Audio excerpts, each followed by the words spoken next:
Bismillahirrahmanirrahim. Dear students, UT Peshawar, UT Mardan, UT Test 2025. ये video first year mathematics chapter number 9 से related है। Important video है, अच्छी तरह देख लें ताकि आप लोगों को UT टेस्ट 1 में फायदा हो सके। स्टार्ट लेते हैं हाफ एंगल फार्मूला से। साइन के केस में हम हाफ एंगल फार्मूला को किस तरह लिखेंगे, अच्छी तरह नोट कर लें। Sine a divide by 2 is equal to plus minus square root of 1 minus cos a divide by 2। याद रहे ये a एंगल को रिप्रेजेंट करता है।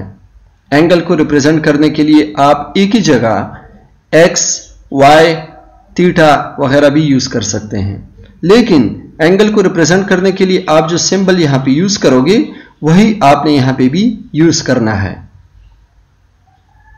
एक इंपॉर्टेंट पॉइंट आप लोग नोट कर लें कि यहां पे प्लस माइनस दोनों साइन यूज हुए हैं। प्लस हम उस वक्त यूज करेंगे जब angle a divide by 2 first या सेकंड क्वाड्रेंट में लाई करता हो, और माइनस साइन हम उस वक्त यूज करेंगे जब angle a divide by 2 third या फोर्थ क्वाड्रेंट में लाई करता हो। काज के केस में हम हाफ एंगल फार्मूला को किस तरह लिखेंगे। Cos a divide by 2 is equal to plus minus square root of 1 plus cos a divide by 2। Plus हम उस वक्त यूज करेंगे जब angle a divide by 2 first या फोर्थ क्वाड्रेंट में हो, और माइनस साइन हम उस वक्त यूज करेंगे जब angle a divide by 2 second या थर्ड क्वाड्रेंट में लाई करता हो।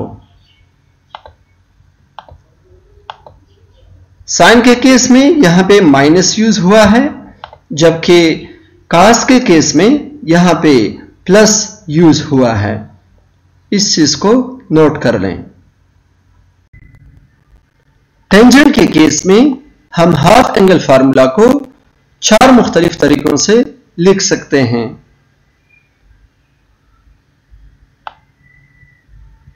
अगर एंगल अल्फा बाई 2 फर्स्ट या थर्ड क्वाड्रेंट में लाई करता हो तो आप लोगों ने हाफ एंगल फार्मूला को कुछ इस तरह लिखना है, square root of 1 minus cos alpha divide by 1 plus cos alpha.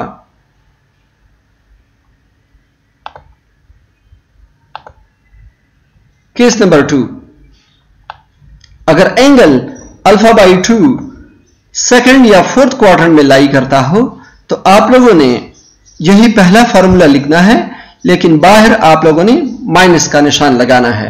यही फर्क है पहले और दूसरे केस में। और ये जो प्लस माइनस का कंसेप्ट है ये साइन और कास के केस में भी मैं आप लोगों को बता चुका हूं। केस नंबर 3,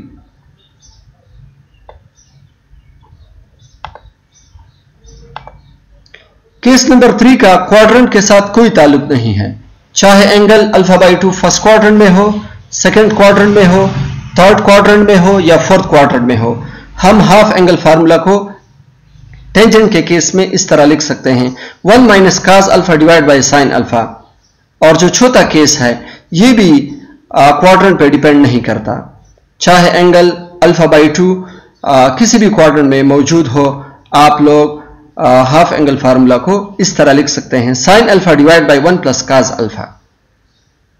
ठीक है, तो टेंजेंट के केस में हम हाफ एंगल फार्मूला को 4 मुख्तलिफ तरीकों से लिख सकते हैं। पहले 2 तरीके जो हैं ये मिलते जुलते हैं, जबकि तीसरा और चौथा तरीका ये क्वाड्रेंट पे डिपेंड नहीं करता। ठीक है, तीसरे केस में साइन अल्फा नीचे है, चौथे केस में साइन अल्फा ऊपर है। तीसरे केस में 1 माइनस काज अल्फा ऊपर है, चौथे केस में यही टर्म जो है ये नीचे आया है और इसका साइन चेंज हो गया, 1 प्लस काज अल्फा हो गया। ठीक है डियर स्टूडेंट्स, इंपॉर्टेंट स्लाइड है क्योंकि इसमें हाफ एंगल फार्मूला की समरी गिवन है। साइन के केस में आप लोगों ने हाफ एंगल फार्मूला किस तरह लिखना है, कास के केस में आप लोगों ने हाफ एंगल फार्मूला किस तरह लिखना है, और टेंजेंट के केस में आप लोगों ने हाफ एंगल फार्मूला किस तरह लिखना है, ये सब कुछ प्रीवियस स्लाइड्स में हम डिस्कस कर चुके हैं। हाफ एंगल फार्मूला की इन 3 इक्वेशन से आप मजीद इंपॉर्टेंट इक्वेशंस डिराइव कर सकते हैं। इसके लिए आपने 2 काम करने हैं। Step number 1, multiply 2 on both sides. Step number 2, taking square on both sides. यहां पे जो 2 आपको नजर आ रहा है, इसको खत्म करने के लिए आप 2 बोथ साइड मल्टीप्लाई कर दो, और स्क्वायर रूट को खत्म करने के लिए आप बोथ साइड स्क्वायर ले लो। तो ये तीनों इक्वेशंस आपके पास कुछ इस तरह आएंगे। Sine square x is equal to 1 minus cos 2x divide by 2। cos के केस में जो नया इक्वेशन आपके पास आ जाएगा वो कुछ इस तरह होगा, cos square x is equal to 1 plus cos 2x divide by 2। जबकि टेंजेंट के केस में आपके पास जो नया इक्वेशन बनेगा वो कुछ इस तरह होगा, tangent square x is equal to 1 minus cos 2x divide by 1 plus cos 2x। इस चीज में आप लोग कंफ्यूज ना हो कि यहां पे हमने a यूज किया हुआ है जबकि न्यू इक्वेशंस में हमने x यूज किया हुआ है।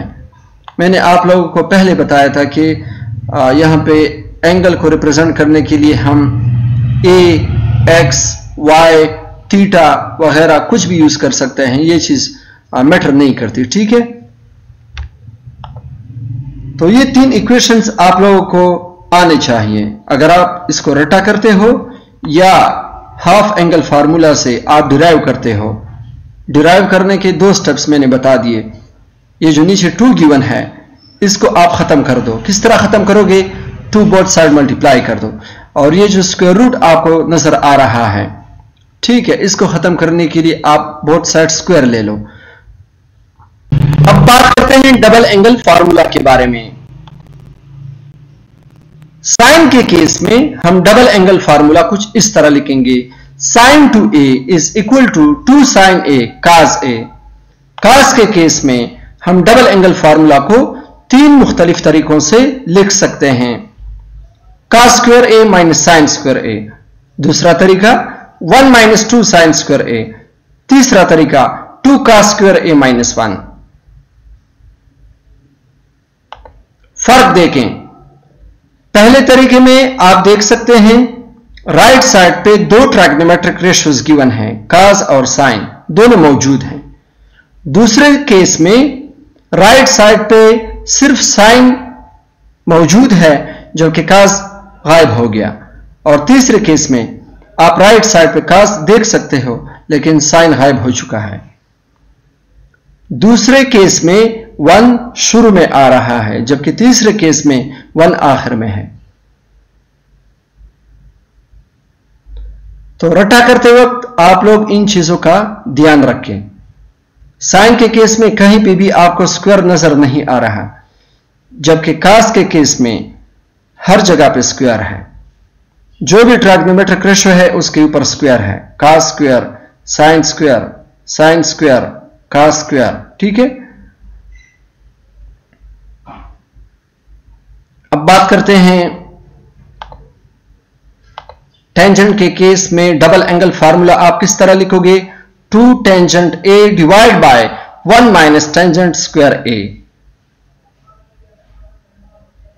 इससे पहले मैंने आप लोगों को यह बताया था कि एंगल को रिप्रेजेंट करने के लिए हम a यूज कर सकते हैं, a की जगह पे आप x भी यूज कर सकते हो, वही डबल एंगल फार्मूला है लेकिन a की जगह पे x यूज हुआ है। अगर आप चाहो तो एंगल को रिप्रेजेंट करने के लिए x की बजाय थीटा भी यूज कर सकते हो, वही चीज है। ठीक है, अब डिस्कस करते हैं ट्रिपल एंगल फार्मूला को। साइन के केस में sine 3 theta is equal to 3 sin theta minus 4 sin cube theta. cos के केस में cos 3 theta is equal to 4 cos cube theta minus 3 cos theta. Tangent के case में tangent 3 theta is equal to 3 tangent theta minus tangent cube theta divide by 1 minus 3 tangent square theta. इस slide में तीनों angles formula given है। Half angle आप लोग देख सकते हैं, डबल एंगल और यह है ट्रिपल एंगल। बाकी प्लस कहां पे यूज होगा, माइनस कहां पे यूज होगा, ये मैंने आप लोग को बताया था कि ये डिपेंड करता है कि a डिवाइड बाई 2 कौन से क्वाड्रेंट में लाई करता है। ईटा टेस्ट 1 19 जुलाई से 25 जुलाई तक जारी रहेगा। 7 मुख्तलिफ टेस्ट्स कंडक्ट किए जाएंगे, डेली बेसिस पे टेस्ट लिए जाएंगे और हर टेस्ट दूसरे टेस्ट से डिफरेंट होगा, लेकिन डिफिकल्टी लेवल जो है वो तमाम टेस्ट्स का सेम होगा। रोल नंबर स्लिप इंशाल्लाह 17 जुलाई 2025 को इशू हो जाएंगे। जैसे ही इशू हो जाए मैं वीडियो अपलोड कर दूंगा। टेस्ट सेंटर वही होगा जो आपने ईटा टेस्ट 1 ऑनलाइन अप्लाई के वक्त सेलेक्ट किया था। टाइम शॉर्ट है, आप लोग कोशिश करें हार्ड वर्क के साथ साथ स्मार्ट वर्क किया करें, ठीक है। और एमसीक्यूज की प्रैक्टिस करें, तमाम चैप्टर्स के जो की पॉइंट्स हैं, समरी हैं, वो रीड किया करें। पास्ट पेपर से हेल्प लें। अगर आप लोग ईटा टेस्ट 1 ईटा टेस्ट 2 की ऑनलाइन तैयारी के लिए मुझे ज्वाइन करना चाहते हैं तो व्हाट्सएप पे मैसेज कर सकते हैं। मिलते हैं नेक्स्ट वीडियो में। शुक्रिया।